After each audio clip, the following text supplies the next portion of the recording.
Howdy, folks. This is Charles Daring, and this is Season 1, Episode 3 of Scrolling with Charlie, the international show. We're up to Season 10, or Episode 10 of the evening show, and that'll be at 7:30 p.m. Central United States time. Anyway, we don't have a full house today. So far, 0 viewers. But, you know, what can you do? Today's topics will be word art and have you done it, and in the interest of word art, Russell Clarity, the co-host, will be doing a how to do text on a curve, and like I needed to show you what a curve was, but anyway, he'll be doing text on a curve in the free program called Inkscape. So I'm looking forward to that, and I've had a request by an individual to do a tutorial on how to make a pattern out of a seascape, and his main thing was wanting to know where the sky meets the water, how to draw that in, and where the water meets the shore, how to draw that in, and both of those are really simple, and that was from a viewer named Scott. I don't want to give his last name in case it embarrasses him. Anyways, we'll go quickly, and y'all don't have to mute yourselves. We got a small thing going on, and we got Mr. Justin Cage watching. Good morning. He says he's awake. He doesn't do much scroll sawing, but he is trying to help me do something. I don't know how public he wants that revealed, but we're in the works on something that'll at least help me. Hopefully, in the future, it'll help others. But thank you very much for watching, Justin. So we do have that one viewer. But y'all don't have to mute yourselves since it's just us three and none of us are noisy. I'll start from my left to right, and we will go to Karol Kolanowski out of the UK, I believe. But I'll shut up and let him introduce himself. Hi, I'm Karol Kolanowski. I have a channel on YouTube called Polished Woodworking. I do scrolling, turning, and other stuff as well, basic woodworking. I'm learning, so you know, somebody who want to learn, you can learn with me. That's it. You can find me on YouTube and Facebook, all under Polished Woodworking. Alrighty, thank you very much, Karol. Stevie Roger says hi, guys. Hello, Stevie Roger. You're welcome to come in here. I believe you're overseas, so you're welcome to come in here. If you don't know how, I'll try to find out how to get you the link. But Stevie, we got plenty of room. Stevie Roger saying that. I think there's one more space available. Yeah, just a couple. I think there's, okay, a total of 10, including the host. That means there would be 9 others, and we got 2. So we have 6 more spaces available for anybody. We have 7 viewers. So 6 of y'all can jump on in here. Don't be shy. But some of them may not come in because they don't have a working webcam or microphone. And I kind of publicly spanked everybody. You must have a working microphone, and that's only for those that don't know. The reason why we require that is because if you don't have a working microphone, then you'll have to keep typing in the chat section, and we'll have to read to the viewers, and that's not impossible to do, but it does sort of stagger the smooth pace of the show, and I hope we all understand that. It's not personal. Let's let my esteemed co-host Russell Clarity introduce himself, and then we'll just roll right on. Good morning. Good morning. I'm Russ. I've been scrolling for over 30 years. I have a full-blown wood shop. I can also do turning and other things other than just scrolling. You can reach me on, have a YouTube channel now, Simply Wooden Creations, on the web at simplywoodencreations.com, and on Facebook it's Simply Wooden Creations if you want to get in touch with me. Alrighty, just in time we got Jean-Marc Salvon out of Belgium. Jean-Marc, why don't you tell everybody about you as best you can, and where they can find you if they're looking. I think you're muted, sir. You have to unmute yourself.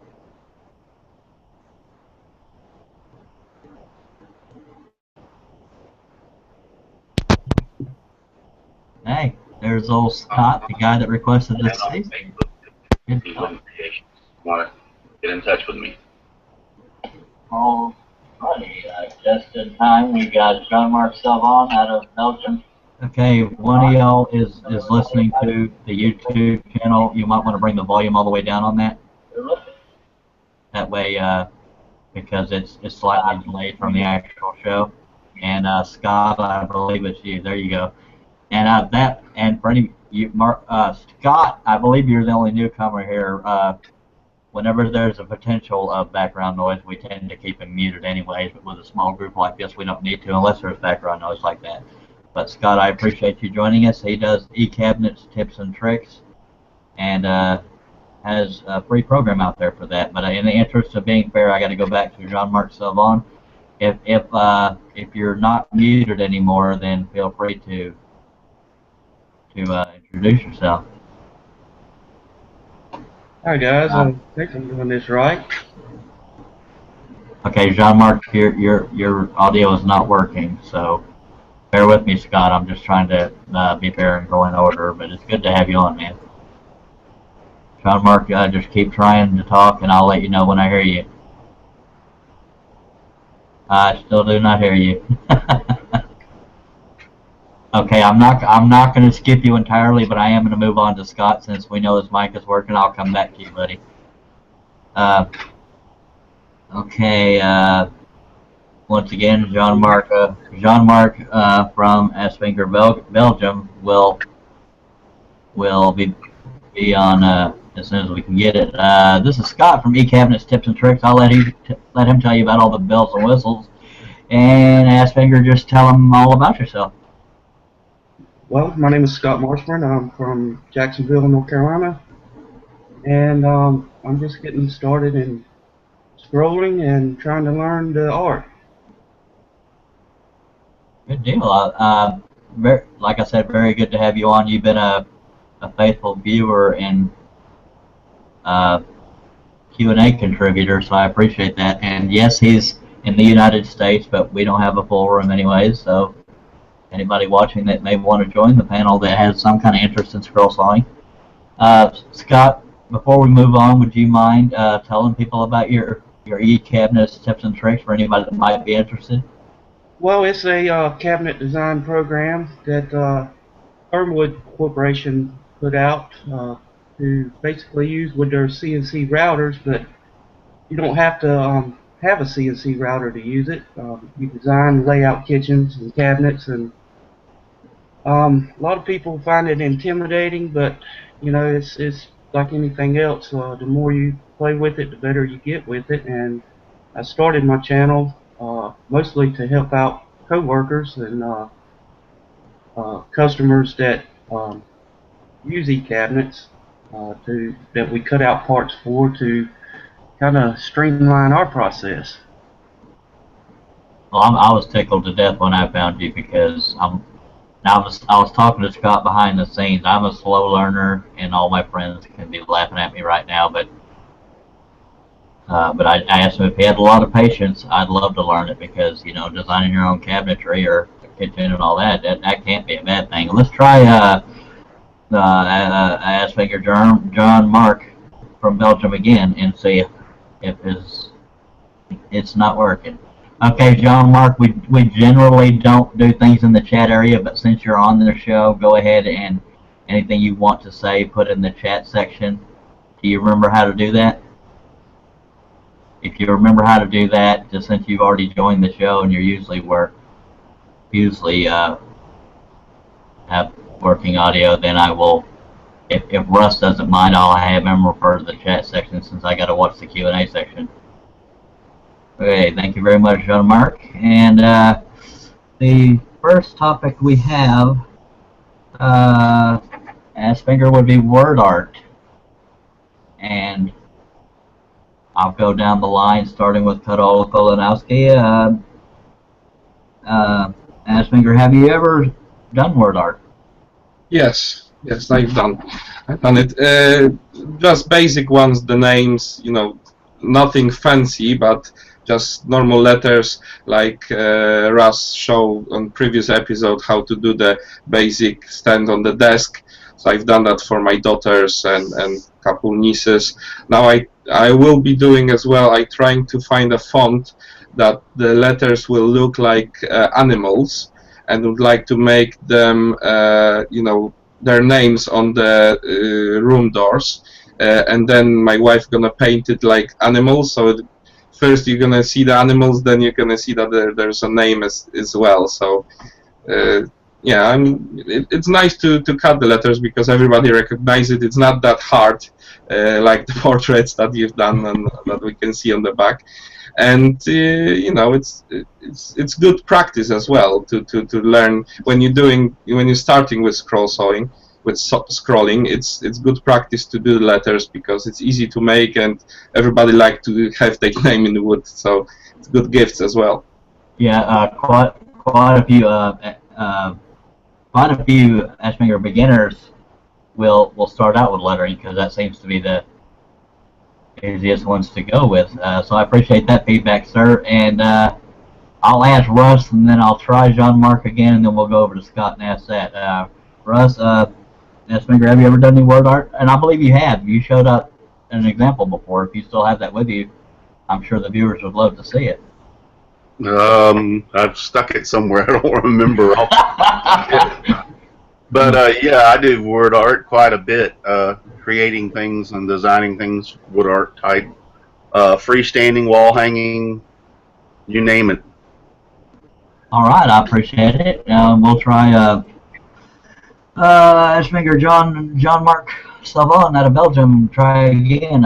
If you still have no audio, just type it in the chat section if you've done word art or are interested in it.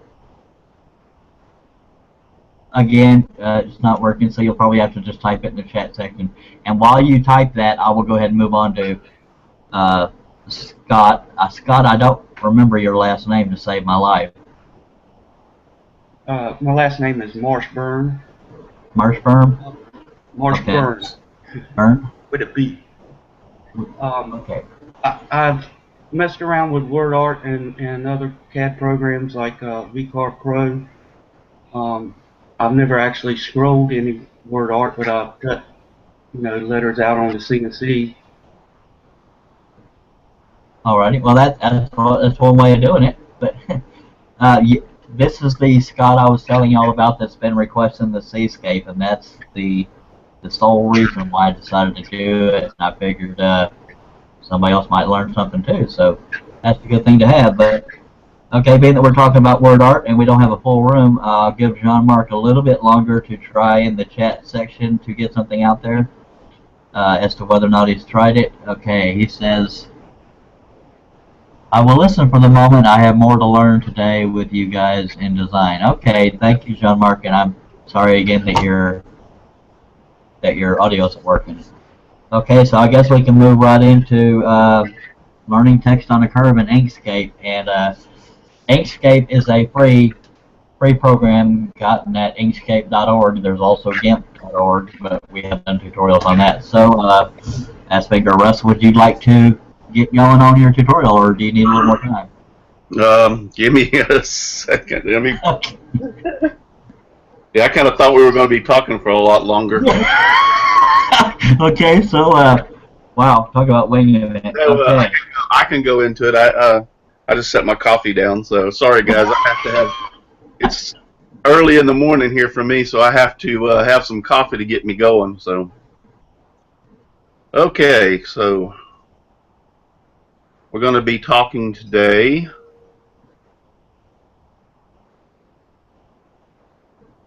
And for you viewers, you are welcome to, Ashmanger, ask questions.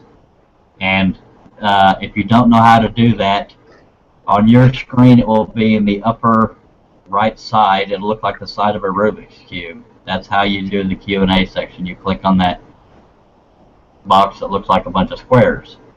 And that's how you're able to ask questions, send comments.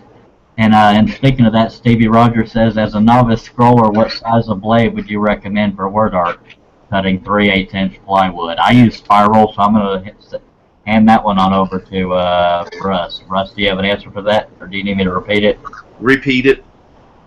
As a novice scroller, what size of blade would you recommend for word art cutting 3/8 plywood? For 3/8 plywood, you Yes. can get by with a 3 Flying Dutchman scroll reverse 3 flat blade. If it's really delicate, you could a 1 will actually do 3/8 plywood, but you're probably going to go through a few blades using or break a few blades with a 1. But if it's not too delicate, you should be able to do it with a 3 without any problem. A number 3 Flying Dutchman. Yeah, and I would think most word artists are somewhat large anyways. You can get away with just about any size large blade. And thank you for that question, Stevie Roger. And I'll let Russ get back at it. Do you see my screen, Charles? Yes, sir, I do. Okay. Okay, today, let me get a sip of water here. My throat's a little dry. We're going to discuss placing text on a path. So we'll start off with, we'll go over here to our Create Circles and Ellipses tool. To draw, we want to draw a circle. Now, in order to get a perfectly round circle, if you hold down the Control key while dragging the circle, it will create a perfect circle, or a circle rather than an ellipse or an oval. Okay, Russ, I'm sorry for interrupting. Asmanger, if there's anybody on the panel that wants to ask questions, just write it in the chat section, and I will relay them to Russ. Sorry to interrupt once again, Russ. I'll let you get back at it, Asmanger. Okay, we come down here to Object, Align and Distribute. This brings up this box here so that we can center our object in the middle of the page. I'll leave this over here on the tool, or docked, so I can use it again. Okay, then we're going to come over here and grab our text. And we will type our name. Come back and get our, I call it the pick tool. I'm not sure what the name of it is here in Inkscape. Over in Corel, it's pick tool. This just says select and transform objects. But now all we have to do is select our text, hold down the Shift key, select our circle, come up here to text, put on path. So now what that's going to do is Inkscape now is align this text to the outer part of our circle, and inherently for some reason it always puts it on the bottom over here. This is not, you didn't do anything wrong when it happens, it's just this is what Inkscape does. So now we have to try to get it back up to the top. There's a couple of ways of doing this. The easiest I think I found, if you will listen very carefully because it's a little confusing, but it's fairly easy. We select, first thing we want to do is select our circle. Then we can come up here to rotate selection 90 degrees and click on it like twice to bring it over to this side. Now we want to click off out of the box, and then if we click on our text, we have to double click on our text as if we were editing our text. I'll get it out in a minute. As if we were going to edit our text, but we're not going to edit. If you will look, you will see, let me zoom in here a little more. Our cursor is now between the two S's in Russell. So what we're going to want to do is use our left arrow key to move our cursor in front of the R. Once we have our cursor there, we're going to want to hold down our Alt key, alternate, ALT, and use our right arrow key to begin to kernel this around the edge of the circle. Oh, look at that. That is too cool.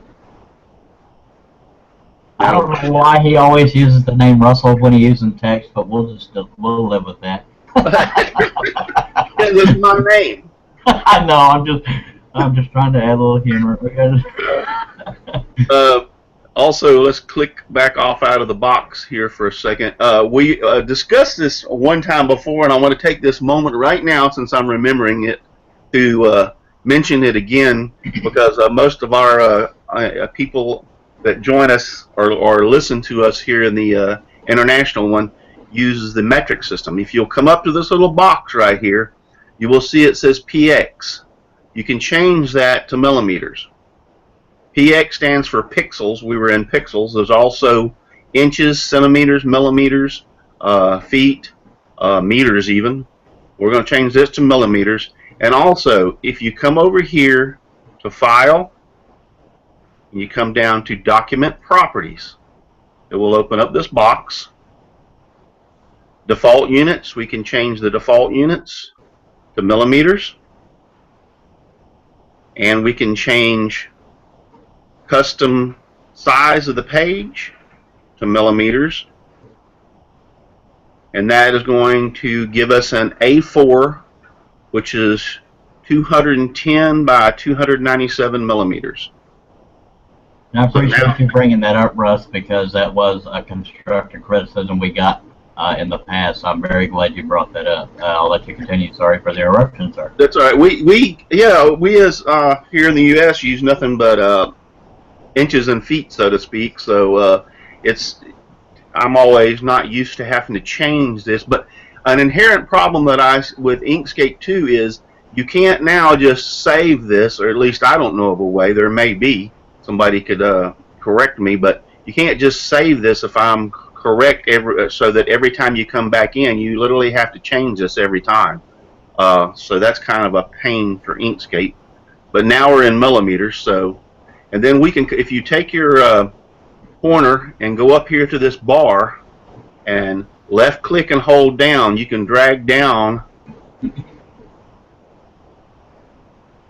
a guideline so that we can see the edge of our letter here, the edge of our letter there. Go back if we want to move it again, double click in the middle, left arrow key in front of the R, hold down the alternate key, and with the right arrow key we can adjust this. You can adjust it left or right. You get it where you want it on the circle. Okay, now some people will say, let's see if I can get rid of this guide. Usually if you highlight it until it turns red, or when it turns red, you hit your delete key and it'll take it away.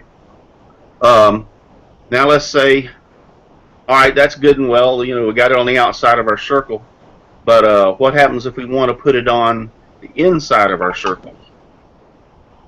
So now we just hit,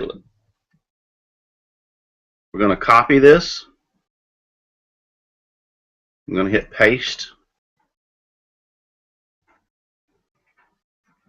Now you can use this in any kind of word art that you want. Over here to the side, I'm going to highlight our circle. We're going to come up here and use the flip selected objects vertically, which is this little key right here, and now we have it in our circle. Now once again, we'll notice that since it put it inside this circle that it's all jumbled up. Now this part is a little tricky. It's basically the same way that we used our cursor to move our whole group of letters. Now we have to come in here and actually move each letter individually. So we're going to double click. We see our cursor between the two S's. Actually, I think you could click anywhere and it'll put the cursor there. But now, holding down the Alt key,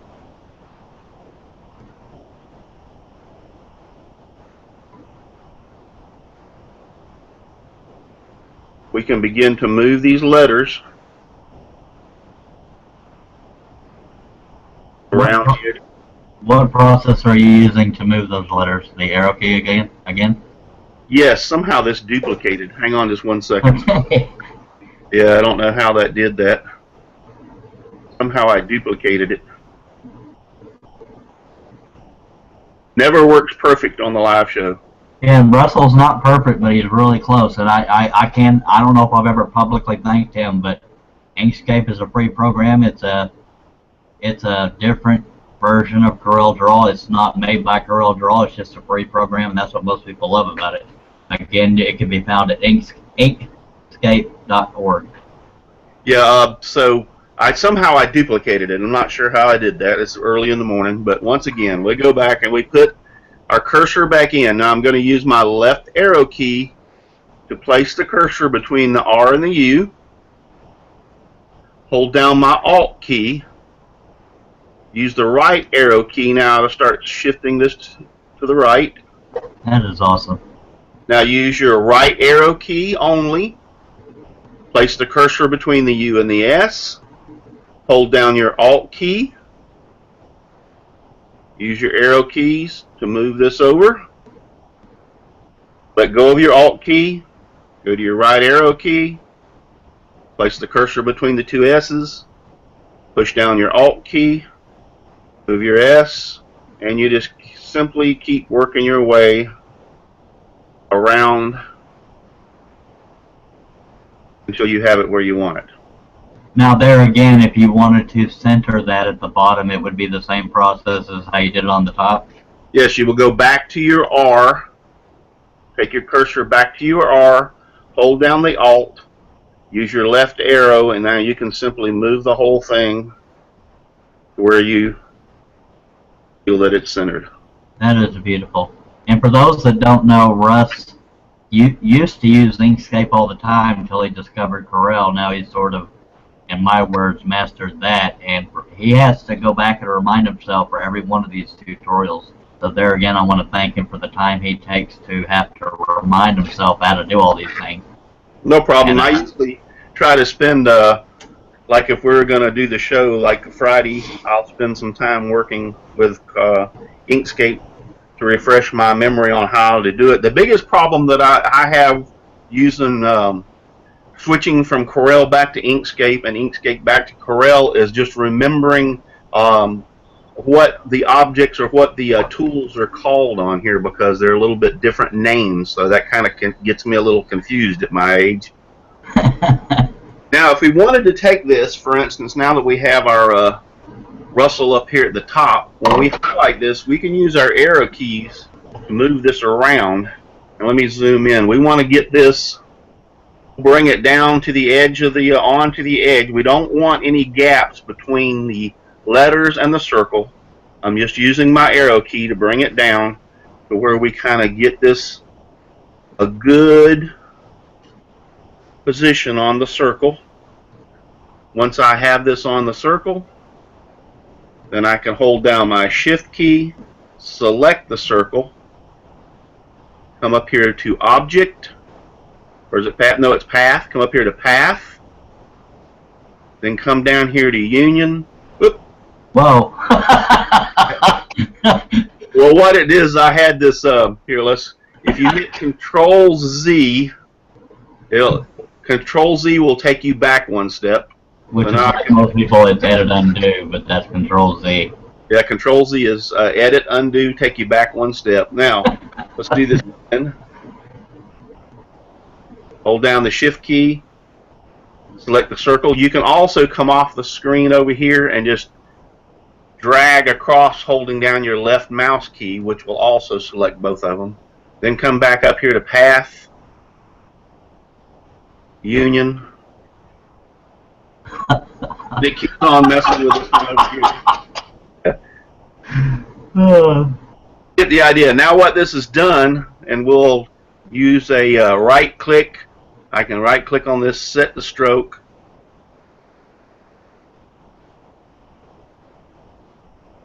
It didn't bring up my stroke tool OS. Of course not. There we go. Now I can create a red outline so that we can see this better. And I'm just going to take this garbage over here and get rid of it. In the U.S., we call that a cluster or something I can't repeat, but it's a bad word. But yeah. But now we have our text on our circle. And another benefit, I would think, Russ, I think another benefit to that was, even if you wanted to leave the circle out, you've shown people how they can do an arc of just letters. Yeah, well, now that's the next thing. This next step we're going to go to. We'll move this off. Actually, I'm going to delete this so to keep from having problems like I did with that last. If you come over here and let's say that we don't want it into a circle, so to speak, we're going to create a line path. You come over here, you can use your Bezier tool, Bezier, and make a line. If you double click at the end of the line, it will stop drawing. If not, you'll notice when I do this and I just left mouse click, it's going to want to continue to draw. So what you have to do is click with your left mouse key, drag across the screen, double click, and now I have a line segment. We come up here to what I call the shape tool or the edit path by nodes tool. I can come back now and I can select this line, come in, and I can put insert a node. By doing it this way, it's going to node that I'm going, when I add it, is going to be in the middle of the line. Okay, now I have a node right there in the middle. I need to off click out into space, click back on our line segment, and if I put my pointer over the top of this one node and click, now I've selected this one node in the center. Come up here to make selected node symmetrical, and now I can just simply grab a hold of this node and pull it and make an arc. You can use these two handlebars out here on the each side of the node to drag this and smooth this arc out. It changes it any which way you want to change it. We're just going to kind of make this symmetrical. Come over here and select our text tool. If there's anybody either viewing or on the panel that is confused by this, number one, you can always go back and look at the recorded version of this, as well as contact Russ privately. And he doesn't necessarily do private tutorials, but he has no problem answering questions. So there again, anybody on the panel, they can ask after he's done with this tutorial, but any of the viewers, they can ask in the Q&A section or contact Russ privately. Okay, now we have our name selected, and since I've been ridiculed for using mine all the time, I'll use somebody else. So we just simply select our name, hold down the shift key, select our path, come up here to text, put on path, and there we have it on the path. We do the same thing. We can come in here and double click on our text. We can use our arrow key to bring it back to the beginning, which is in front of the C. Hold down our Alt key, use our right arrow key to move it up the path, and go back in between each letters. Arrow key over, Alt, arrow key over, hold down the Alt key. You can space these letters out. This is simply just using the Alt and the arrow keys. The Alt, when you hold it down, will allow you to kernel or move the letters. If you just use the arrow key, it shifts the cursor in between the letters. And no matter how strange of a curve you can make on this thing, those letters will follow it. They may overlap, and then that's when you would fix it the way he's telling us. But yes, but if you, I'll bring up. That's a good point. I'll bring it up. We go back again and select our line segment here. This is fully at this point editable. See, I can change this to the outside, to the inside, but there are limitations. I mean, when you start curving this around, for instance, you'll notice it kind of like wants to jumble back up again. Then, if I wanted it that way, what I would do is go back over here to my arrow or select, double click again back into my text, bring the arrow key over, like notice that L and the R are real close. So now hold down the Alt key, and just simply move you space these however you want to space them. I mean, that's just totally up to you. Now, the inherent problem with Inkscape is that Corel does not have. I can actually, in Corel, break this segment apart and get rid of this line. I don't know of a way to do that. I've tried it several times, but it's really not a big deal. What you can do at this point is to select your line. If you will come down here to the bottom, you will see this X on this is your color palette tool across the bottom of your screen. We have reds, yellows, greens, whites, different shades of gray. If you will right click onto the X actually represents no color whatsoever. It'll be clear. So we can set our stroke, which our line disappears. It's still there, but it just disappears. But how that is useful is now, let's say that we've created this and we want to put it into a pattern to hang on a wall, for instance. We'll create a square, bring this over the top of the square. Let's make sure that it's all the way to these buttons here that look like a stack of pages is lower to the bottom end, and then we're just going to take it to the back. This is going to bring it up one step, bring it up one step, and this is going to bring it to the front. We want to make sure we bring it all the way to the front. Now, we can hold down our shift key, select our square, or we can just drag across and select both of them. Come up here to path and use exclusion, and now that is set that text into our pattern that we can cut out and onto a board. And I know everybody's going to immediately say that there's a floater in there, so we'll go back. I'll select my text, come up here and change it from Cooper Black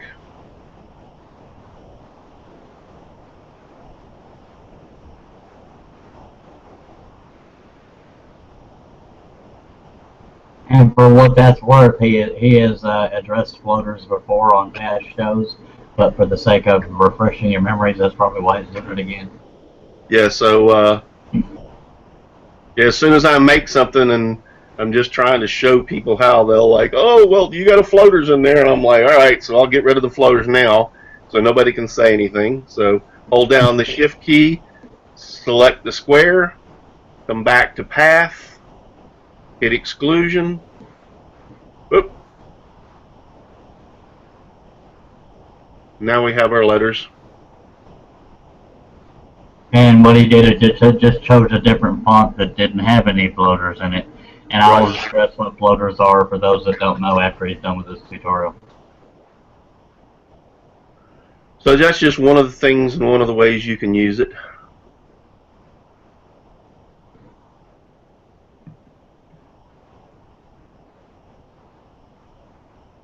I think I forgot to bring this to the front. Let's try this again.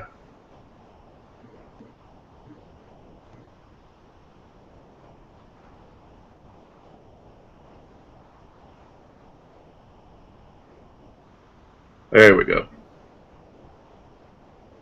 If you don't bring that to the front, it'll do just exactly what it did on the other one. It'll take away the box which you want for this particular type of pattern, because now I can come in here and add other things to my pattern.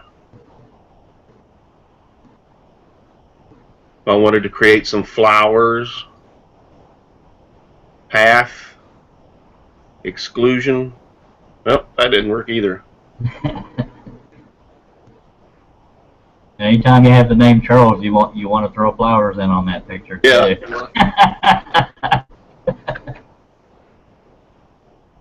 On that one, it's path difference.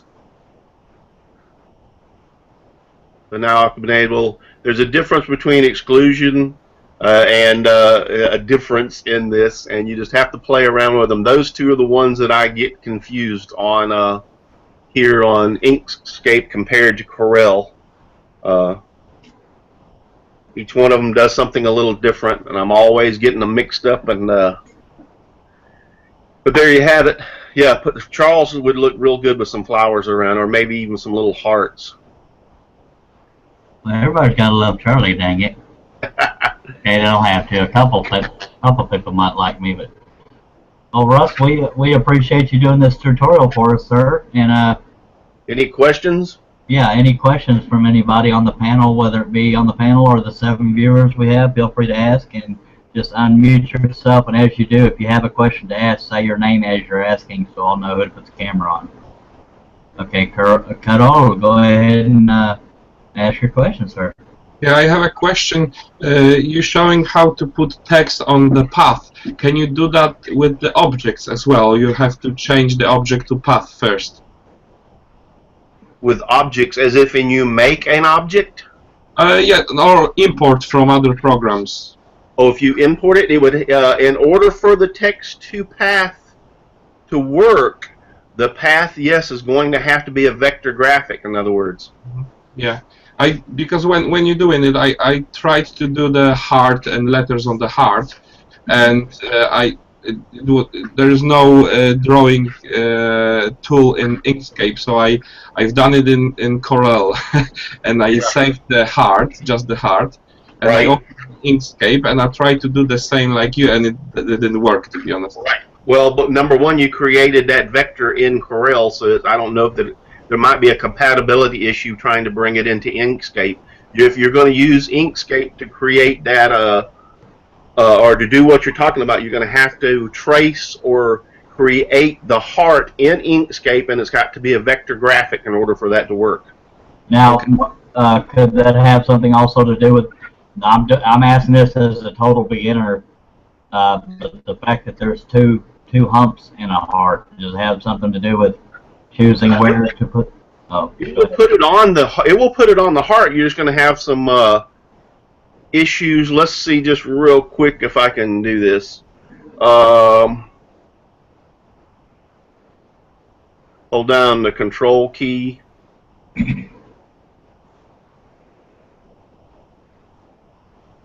Because I imagine in most cases people would want to put one name per hump of the heart. That's just an example. Right. Trying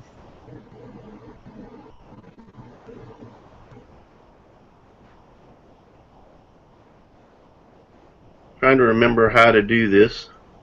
Let's try it this way. Oh, I've got to create some nodes in this.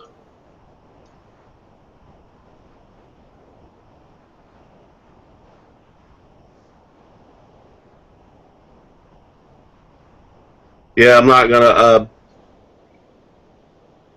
be able to turn this. I have to play around with it to figure out how to do this.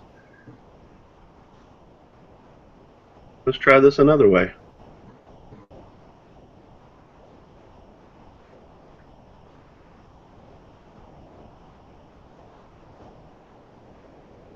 Okay, my guess is what he's doing is he's going to alter the shape he's drawing. But no. I'm going to alter this shape to try to make it look like a heart. Hey, I'm putting myself on the spot here, so y'all are just going to have to. Better you than us, right? Yeah. As a disclaimer, not all hearts are shaped like this. Just bear with us, please. Yeah, then all hearts are like this.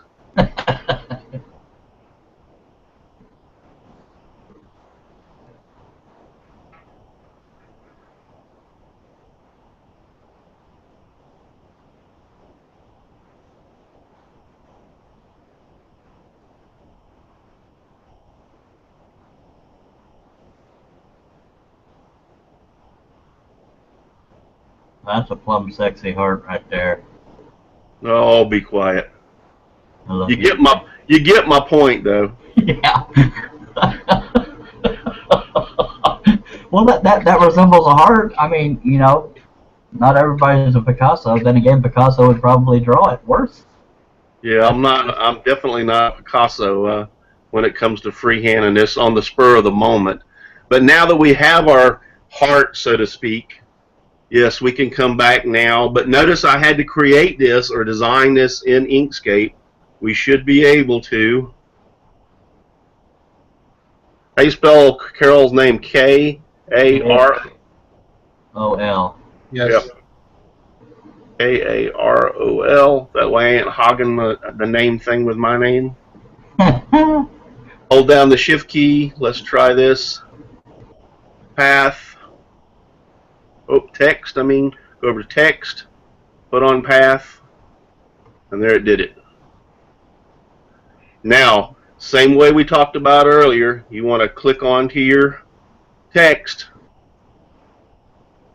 Bring the cursor to the beginning. Hold down your Alt key. Then you can rotate this around the heart. It's all to get interesting when it gets to that point. Oh, we're going to see what it does. Yep. Oh, monkey. So at least you have the idea of what. Well, you could have one name per hump, I would assume. Yeah.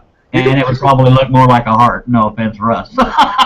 Yeah, you can place it anywhere that you want to here. So, but does that give you an idea, Carol, as to how to do this? Yeah, that's great. Thank you very much. Okay. Thank you for the question, Carol. And thank you again, Russ, for another very informative. And anybody that doesn't know, I give Russ heck about the littlest things, and he does the same to me. I tend to do it on air. Does anybody on the Jean-Marc or Scott? Do either one of you have any questions for him? I'll take that as no. We have 7 viewers. No questions coming in. Again, if you're just joining us, the way to ask questions is to go to this corner of your screen, and you'll see what it looks like, the side of a Rubik's Cube, which is a square with a bunch of little squares in it. Click on that. That's how you answer questions. But as soon as Russ is set up, I'm going to need him to distract while I set up for my little tutorial. But what I would like to address, this is sort of self-promotion here, but I've been putting out a lot of basket designs, and I think part of the reason why I haven't sold a single one is because I think people might be confused as to how they're done. Now, I'm going to go ahead and present to everyone in case it makes a difference on the size. But can everybody see what I'm showing right now? Okay, now, thank you, DWSSR. Jean-Marc commented earlier asking something, but it had nothing to do with tutorial, but I will get back to it. Anyway, this is not glued together. This is an oval-shaped basket. It's just one of the many shapes I have designed. But the reason why I wanted to show this was not to plug myself, was to give people a better idea of how these things go together. So if y'all can bear with me long enough to do that. The top and bottom will be the exact same shape. So you just cut 2 of these. Now, the designs I've come out with will have a guide inside of the lid that keeps it from sliding around on the weave. When you get these plans, if you ever decide to buy one, you will find a blue layer of weave and a red layer. The blue layer will be, you will just cut 2 of the exact same shape. This is a very skinny example, but that's just showing you. You will cut 2 of those, and I chose pine because I don't have a lot of exotic woods laying around. But anyways, there's 2 of those, so the blue layer is always going to be 2, and that will be written on the pattern. And the red layer will always be 1, and that's going to be a different pattern from the blue. And I'm trying to do this on camera as well as in front of my own face. But as you can see, they overlap. So you put the red in between the blue layers, and you glue those together on what would be called the dowels, and that will look like this. So that is your woven portion of your basket. You glue that by the dowels. You glue that to the bottom, which is the same shape as the top unless otherwise mentioned, and that will have the body and bottom of your basket. I'm not holding it completely straight because it's not glued. I'm doing all this strictly as a visual, and again, the lid will have a guide on the to be glued to the underside to keep this lid from sliding around on top of that basket. It will make it stop at the weave that's glued on the inside. Anyway, I wanted to throw that in there in the hopes that anybody that has withheld buying was because they didn't know how they would go together. And in my opinion, to me, that would be a simple design. I mean, obviously cutting has its problems. Anything you do, it has. The only curved cuts are around the dowel areas, and the straight cuts will be where the weaves are. But I hope that helps somebody either overseas or local how that's done.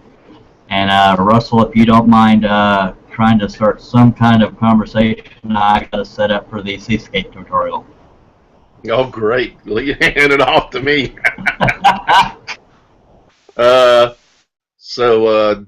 Carol, you can unmute yourself. Do you understand what I was talking about on that, though? So you have to create your heart in Inkscape. You can do the same thing in Corel Draw. It will work pretty much the same way over in Corel Draw. The kerneling is going to be a little bit different over in Corel Draw, but it will work. Yeah, there's an issue with creating a vector graphic over in Corel and then bringing it over into Inkscape and having it to work right. If you're going to use Inkscape, you're pretty well going to have to create it in Inkscape and go from there. Find the tool that was path object to path in Corel. Okay. So that's why and it was easier because in the Corel there is an object called heart and you can just draw it. Yes. So I saved it as SVG file and tried to open it in Inkscape and use the method that you used, but it didn't want to join it. Right. Yeah. Yeah. Over there, it's object to path, and you put it onto there. It works basically the same way. There's just a different wording in the way they do it in Corel compared to Inkscape. Trust me, I have to sit down and play with Inkscape to refresh my memory on how to do these things before the show. So. Yeah, but it helped a lot. So because I can draw the heart and just save the file for later and use it for different words. Yeah. Yes. Yep. So, any other questions? Scott, you have, I believe it was Scott, right, from eCabinets? Yes, it's Scott. I was messing around with Inkscape. I took a basically a trace photo that was done in GIMP and brought the bitmap into Inkscape and did the trace bitmap feature. And I noticed there was like 1 million nodes. Is there a way to simplify that and have less nodes, or you just have to deal with what you got? You just have to deal when it makes the trace over it. It just puts however many that the computer, the program, the algorithm decides to put those amount of nodes in it to make it work. So. Okay, thank you. Hey Russ, I'm still setting up, but just ignore my what my webcam is doing because I have to line it up with the webcam, and just ignore everything I'm doing until I wave at you. Okay. I've been looking on. There's no questions on YouTube, and so.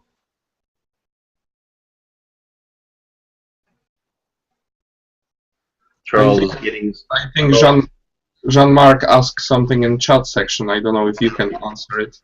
I don't see it, so go ahead. If you see it, Carl, read it. Yeah, I will start doing portrait. Which best type of spiral blades to buy? I can have the flat end spiral blade, reverse spiral blade, normal spiral blade with less teeth, and the normal spiral blade with more teeth per inch. When cutting a sharp 90 degrees corner, how do you do it with a spiral blade? Must be impossible. Yeah, I was going to say Charles can answer a little bit better on the types of spiral blades that he uses, but yeah, if you're using a spiral and wanting to get a real nice 90-degree corner, whether it be inside or outside, it's not really going to happen that easy with a spiral blade. A flat blade is needed to make a real sharp 90. You might be able to get with it, by with it on an outside corner, but definitely on an inside corner, it's just going to make it more round rather than a real sharp 90 degrees. Okay, sorry, I didn't mean to interrupt. I thought you were done. On a sharp corner, the best you're going to do is with a smaller diameter blade, and as well as the way I do it, I can't really show it because I have the webcam on my picture here. But you sort of just very quickly pop that spiral into the corner and then pull back. That sometimes, with the smaller the blade, the better result you'll get. But obviously, with a straight blade, you'll do much better. Yeah, Flying Dutchman does make a spiral that is 2/0. That's a very, very, very small blade. 2/0 is represented by the 2 with a slash and a 0. The problem that I have had with using a blade, a 2/0 blade that small, is the tension. You have to be very, very careful with the tension. You cannot take the tension on these scroll saws all the way up. You will pop those little 2/0 blades. I can only run mine about half, maybe 3/4 of the tension to keep the blade from breaking. Flying Dutchman does make the flat end spirals. They're a little bit easier to use. Yeah, from my experience they are, but I think they're limited to sizes. I don't buy spirals that much. You're just going to have to check around. I know Jean-Marc has a Hegner like I do. I don't know if it's the same size. Flat-ended is always better, but you would have to untwist the ends to get it completely flat. Although they do sell flat-ended spirals.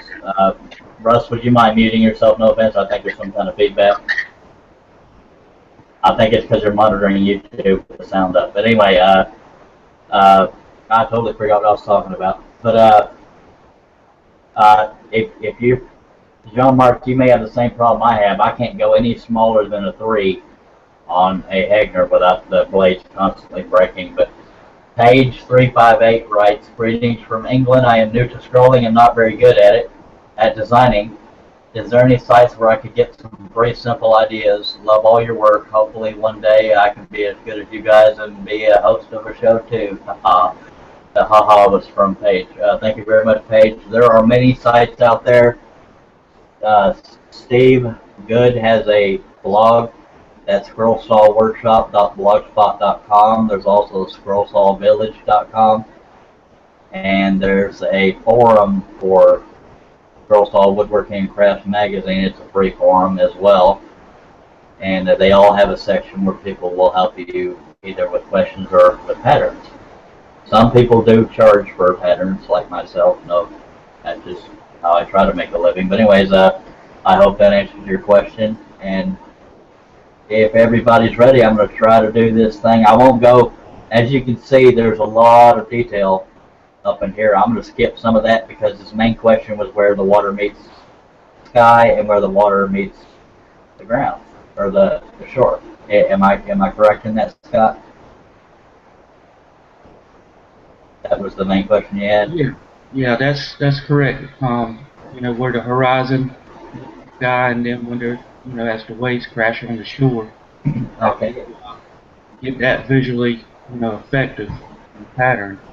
Okay, believe it or not, this is relatively simple, so I'm not going to do every single detail for time's sake, but I will make sure you understand it before I stop the tutorial because I don't want to leave you hanging or anybody else watching. We have 9 viewers. You're welcome to ask questions too.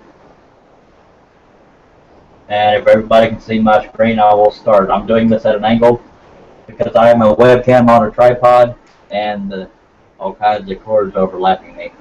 Now, you'll notice where this horizon line is, there's a lot of shadow because it's falling away from you. So, as easy as this sounds, I'm going to do just below the horizon first. Now, I do mine on paper for anybody that doesn't know that or haven't figured it out by now. But you basically, you can just do squiggly lines, stop short of that flat line up top. And this will represent the waves that are in shadow right now. And you notice the closer I get to the sun, that straight line sort of starts to go away, and that's actually a good thing. Now I've stopped my pen here, and because it's so far away, you're not going to see waves unless it's like a major league quick thing. So I use a straight edge. I've just made the horizon line from here to here. And you just repeat that same step. I'm going to do this freehand just to get it done quicker. Use that same step for the horizon line. The horizon line is almost always going to be a complete straight line. You just want to break it up so that you don't basically cut your picture in half. And as far as the sun here is partially behind clouds, I usually just suggest the clouds. They're not always this jagged, but I'm just trying to go through this. The sun is here. You can use a circle template if you want to. And a lot of times clouds going to be hard. You just want to suggest the edges of them. And they're not usually jagged either, but I'm rushing through this. And to make a pilot hole on any of these, all you got to do is just put a little curve in there, and boom, you put your pilot hole there, and that's how you make that line. Same with the area on the sun. But this made a big enough cut area, and I've already showed you how to do both sides of the horizon. I hope that helped. And you can bring this line a little closer. Now, obviously, in making patterns, you can't shade. It's either there or it's not. But this is where the reflection is at. And if you wanted to suggest that, you could make your own little squiggly lines for waves, just following where that light is. And there again, just throw in a little area to make a pilot hole. The only waves I'm going to ignore are the little bitty ones way out here. But I'm going to show you how to do the shoreline. It's just as easy, if not easier. This is the first one I see that is hitting the shoreline, and all you are doing, this is pretty much the premise of most patterns I do, is you're basically tracing the shadow, and you can break it up if it goes all the way across, but I'm just going to, okay, even though this is this, if you ever want to do one out of your head, I'm just going to make a splash of water that's going further this way, even though that doesn't show in the picture. It's kind of like perspective. So let's say a little bit of that water splash further that way. And you just follow the line, and I'm going to break it up where it forks off right here. By breaking up that line, it's you're basically, because you can tell in the photograph where it's crashing against the shore. So it really is just a matter of tracing the right shadows. Now some of them you got to break up so that you don't have floaters. And for anybody watching that does not know what floaters are, it's an area that's not attached to anything else that you're keeping in the picture, and that would make it fall out unless you glued it to the background. So that one I broke into two pieces. This one you can, of course you got to watch how close it is to another one. I'm drawing some of these in because I'm going to try to scan this and show you what it would look like as a pattern. But I'm breaking it up here because we don't want it to break. This is a very basic idea. I hope this is helping to a degree, but I'm going to throw a boat in here also. The reason why I say that is this is another example of perspective. Let's just say there's a canoe. This may be hard to see. I'm going to try to scribble it in dark. Let's just say there's a little ship out here without a sail on it, and this is sitting out in the water. The closer something is to the water, the darker it will be. So the reflection of this, well, you do the same shade, it'll start out dark because it's right there next to the boat, and that's where your shadow is, or the reflection. But the further you get away from that boat, you can fade out that shadow because it's further away from the boat. I hope that makes any sense. If it does, give me a thumbs up. If it doesn't, good deal. That's just an example of throwing a boat out there. I mean, this isn't master art class. But I hope that answered the horizon line, potential clouds. This picture was much bigger. I just decided to make it smaller to get the gist of the tutorial. But if this answers your question, I won't mess with scanning it in and coloring it in because I think you sort of got the idea. If not, then I will elaborate. But Russ, while I get my whatchamacallit set back up, I will let you start babbling again. You call it babble? I babble, huh? Well, I'll just, yeah. Scott, I hope that answered your question, but let me know and I will I'll address any questions you had along with the 7 viewers we have. And I'll be right next. you have any questions, Scott, real quick before he? No, that basically covers the questions I was having. I guess Good when I bit. was trying to do it myself, I was trying to put too much detail in it, and it just looked like a whole bunch of lines. I have learned in making patterns sometimes. Detail is good. Don't get me wrong, but sometimes simple is better. Yeah, some people fear detail because of the time it takes, and some only fear it because they're afraid they can't do it. Yeah. Yeah, the one I was practicing with, I was trying to get all the details in the clouds and everything, and when I was done with it, like I said, you couldn't tell what was clouds and what was water, and so that really helps. It's almost like sometimes less is more. Yeah, that's what I said. Sometimes simpler is better. If you ask me, it can the pattern can get too confusing to the point you can't really tell what it was supposed to be to begin with. That's one thing I've always been kind of amazed about the way that Charles does his. His are very detailed, but yet you can definitely, it's not so confusing that you can't see what the pattern is. For instance, the dog up there, you can definitely tell that's a dog and the shape of a dog. Yeah. Yeah, I'm real impressed with his work. I mean, that's what got me wanting to learn this. You look at his backdrop there, it's just amazing. He's got a lot of experience and talent. I appreciate that, Scott. I was really hoping that my quick rundown wouldn't overwhelm you, but any questions behind the scene I'll answer too, but I hope that basically breaking up those lines only if they stretch the distance of the picture is a good idea, just so the picture isn't really flimsy, even if you keep a little border. Because I made that mistake. I did the Last Supper 5 feet wide, but I made the top of that table go all the way across, and it snapped right in half. So breaking up lines helps. The shoreline, you don't even have to follow the picture you're doing it from. You can do it out of your head and just make a squiggly line, and it can jut out like I showed on that example, and that helps to add to the realism, in my opinion. I love doing realistic stuff, and not everybody does, so that's another direction I'm going with my pattern designs. But I hope that helped, and I'm tickled to do it. And you've asked me a couple times to do it, and I wanted to whatchamacallit, appease you, whatever the word is. Okay, I had a brain toot. Okay, we are at, where are we? We're actually 10 minutes over, so we're going good. Does anybody any of the 8 viewers have questions, or anybody on the panel? If you do, unmute yourself, say your name, and I'll put the camera on you. Question, comment, idea for a future tutorial that you would like to see? Okay, Carola shaking his head. Jean-Marc, I have no clue. Okay, he's still just watching us. Jean-Marc, I'm very sorry your audio didn't work, but I do appreciate having you on. Scott, I appreciate having you on. Russell Clarity, you're my favorite co-host. Asfinger, I appreciate having you. As always, doing your tutorials, got great feedback on that. And the 8 viewers, I really, Asfinger, appreciate y'all joining us.